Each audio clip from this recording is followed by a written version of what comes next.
Hello, I'm Deeper Crucial Roy, a teacher from San Isidro, Northern Samar.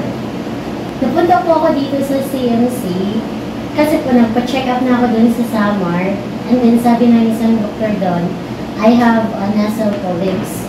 And then kailangan ng operation. Napunta po ako dito sa Calamba Medical Center. And then, nakita ko agad yung name ni Dr. Rodora Ocampo. Sabi ko, gusto ko siya. And then, yun na, nagpa-appoint kami dito. Tapos yun, nagpa-check up. And then yung sabi niya, I have antrorenal polyps. Then, sabi din ni doktora, kailangan ko din na operahan. So, nag-decide ako, since nahihirapan na talaga akong huminga, tapos yung boses ko, iba na yung boses ko, kasi pa ako nag-isang na nilang araw na magpa-opera. And then, during the operation, syempre, kinabahan ako. Pero mayroon akong 100% na full trust kay Dr. Rodora, kasi nga naririnig ko sa mga ibang staff na si Dr. Rodora daw maganda daw, magaling daw na ENT.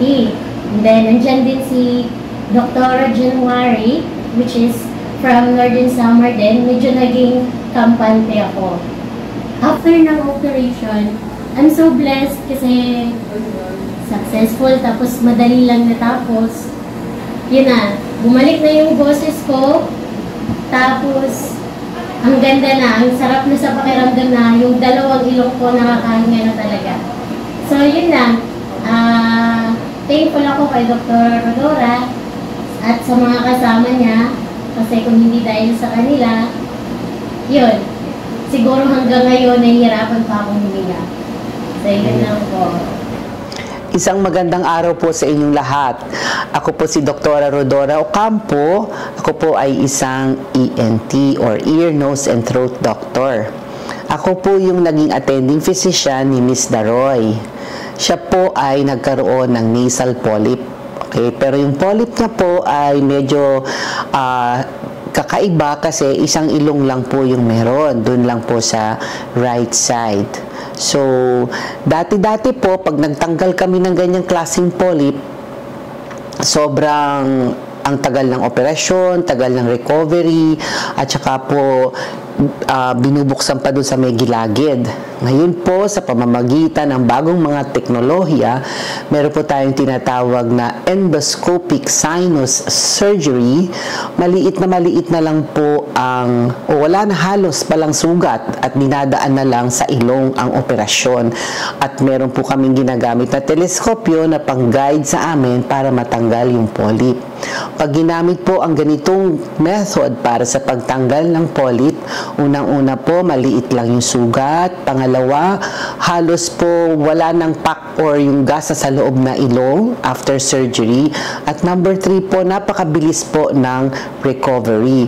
Which is yun nga po yung bagay sa kanya kasi taga-Samar pa siya. So, a few days after the surgery, on follow-up, okay na siya. Nakauwi na siya kaagad sa Samar para ipagpatuloy ang kanyang trabaho bilang isang teacher sa isang universidad doon sa Samar. Ano po ba yung nasal polyp, no? Ang nasal polyp po ay parang kalamnan na tumutubo sa loob ng ilong. Dalawang klase po siya. Yung isa, yung dalawang ilong po may polyps or bilateral nasal polyps na usually po ay associated sa mga taong may allergic rhinitis. At yung pangalawang polyp naman po ay yung kagaya nitong kay Miss Daroy na antrochoanal polyp or one-sided lang po yung polyp. So, pag one-sided polyp po, pagkatas ng operasyon, okay na siya. Sa bilateral nasal polyps, minsan po ginagawa natin, ginabigyan muna ng gamot, pag hindi talaga nakayanan, saka po ooperahan. Pero ang ano lang po, pag bilateral nasal polyps, lagi po siyang may chance na bumalik. So, anong simptoma po ng nasal polyp? Barado po ang ilong lagi. No? Minsan humihilik na kasi nga barado yung ilong. Ang sipon halos hindi mawala. So kung may ganito po kayong mga simptoma, maaari po kayong kumonsult sa inyong paboritong ENT para malaman po kung may polyp kayo o wala.